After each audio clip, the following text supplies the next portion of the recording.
Assalamualaikum warahmatullahi wabarakatuh. Perkenalkan, nama saya Rahmat Rapsanjani. Saya dari kelompok Delta. Kami akan menjelaskan tentang komunikasi lintas budaya serta teori-teori komunikasi lintas budaya dan membedah video yang terdapat kesalahan atau miskomunikasi antar budaya. Nah, sebagai pengantar, saya akan menjelaskan sedikit tentang komunikasi antar budaya. Komunikasi antar budaya terjadi ketika sumber dan penerimanya berasal dari budaya yang berbeda. Komunikasi antar budaya terjadi bila produsen pesan adalah anggota suatu budaya dan penerima pesannya adalah anggota suatu budaya yang lainnya. Nah, kata budaya berasal dari bahasa Sanskerta, yaitu budaya, yang merupakan bentuk jamak dari kata budi, yang berarti budi atau akal. Nah, kebudayaan itu sendiri diartikan sebagai hal-hal yang berkaitan dengan budi dan akal. Nah, dalam video selanjutnya akan dijelaskan mengenai teori-teori yang berkenaan dengan komunikasi lintas budaya, yang penjelasannya akan disampaikan oleh teman saya, Kamila Zahrani. Cross-culture communication atau yang disebut sebagai komunikasi lintas budaya adalah interaksi sosial yang melibatkan dua budaya yang berbeda. Komunikasi lintas budaya juga merupakan suatu proses pertukaran pikiran antara orang yang berbeda budayanya. Menurut Griffin, ada beberapa teori yang berkenaan dengan komunikasi lintas budaya. Yang pertama ada teori pengelolaan kecemasan atau ketidakpastian.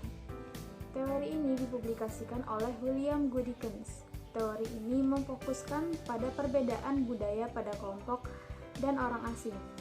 Yang kedua ada teori negosiasi wajah. Teori ini menjelaskan bagaimana perbedaan-perbedaan dari berbagai budaya dalam merespon konflik yang dihadapi. Orang-orang dalam setiap budaya akan selalu mencitrakan dirinya di depan publik. Ada 5 model pengelolaan konflik pada teori ini. Yang pertama ada avoiding atau penghindaran, yaitu upaya menghindari berbagai konflik yang kemungkinan akan terjadi. Yang kedua ada obliging atau keharusan, yaitu keharusan menyerahkan keputusan kepada kesepakatan bersama. Yang ketiga ada compromising atau memberi dan menerima segala sesuatu agar kompromi dapat tercapai. Yang keempat ada dominating, yaitu dominasi salah satu pihak dalam penanganan sebuah masalah.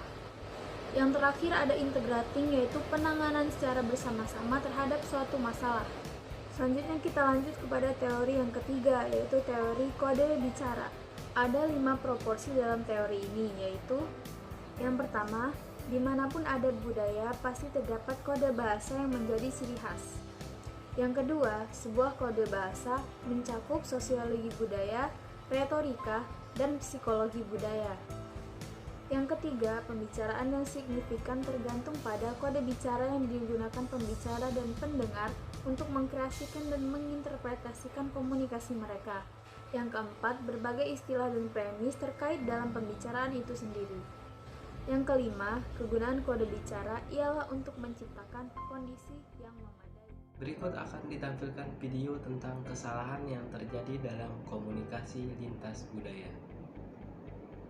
Wondering if you sell coconut water? Masuk bahasa Inggris ya. Do you sell coconut water? Bisa bahasa Inggris nggak? Bisa bahasa Inggris ya. You don't sell it. No. Really? Because my friend said you sell it here. Bisa bahasa Inggris nggak?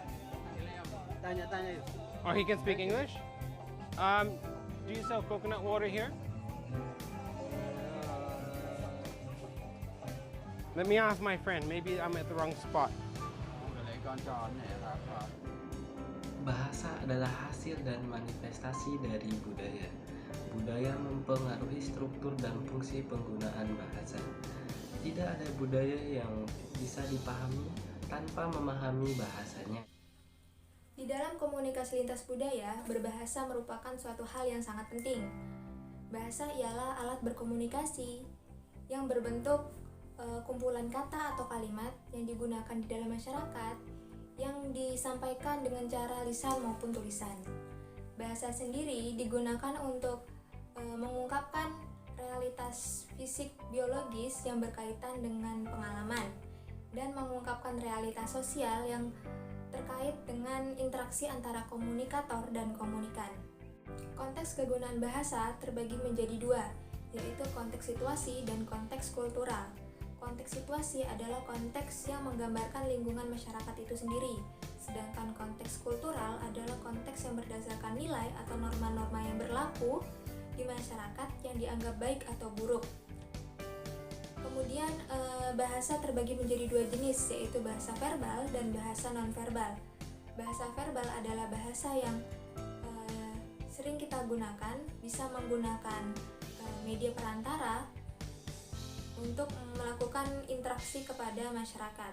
Kemudian ada bahasa nonverbal, yaitu bahasa yang menggunakan simbol-simbol tertentu atau menggunakan bahasa tubuh atau isyarat. Komunikasi antar budaya menjadi suatu peristiwa komunikasi di mana mereka yang terlibat di dalamnya berasal dari latar belakang budaya yang berbeda. Dalam sebuah komunikasi, makna dan proses merupakan dua faktor yang sangat penting karena kedua kata tersebut sangat menentukan tingkat keberhasilan dan atau kegagalan dari aktivitas komunikasi tersebut. Nah, jika tepat memaknai pesan yang disampaikan dalam komunikasi, maka komunikasi akan menghasilkan sesuatu yang diharapkan. Sebaliknya, ketika salah memaknai pesan dalam aktivitas komunikasi, maka yang selalu terjadi adalah miscommunication atau yang sering kita sebut dengan miskomunikasi. Nah, dalam video yang ditampilkan, terlihat pedagang tidak mengerti bahasa yang disampaikan oleh turis atau pembeli. Dalam konteks tersebut, perbedaan bahasa menjadi permasalahan utama dalam proses komunikasi yang terjadi. Dalam teori kode bicara, Gary Philipson berusaha menjelaskan bagaimana keberadaan kode bicara dalam suatu budaya, termasuk kode bahasa di dalamnya. Nah, komunikasi antar budaya seringkali diwarnai oleh kesalahpahaman yang diakibatkan oleh permasalahan bahasa, perbedaan cara berkomunikasi, dan perbedaan latar belakang budaya yang berbeda.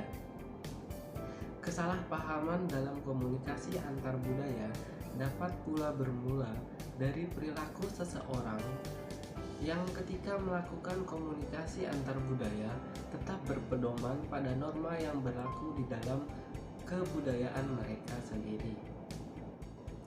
Bahasa ditentukan oleh budaya. Setiap budaya memiliki bahasanya sendiri, alat untuk berekspresi. Bahasa adalah jalan dalam peta budaya. Bahasa sangat penting untuk memahami perspektif budaya kita. Bahasa dan budaya tidak dapat dipisahkan.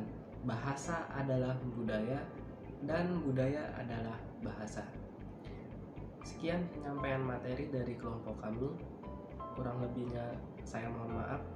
Wabillahi taufiq wal hidayah. Wassalamualaikum warahmatullahi wabarakatuh.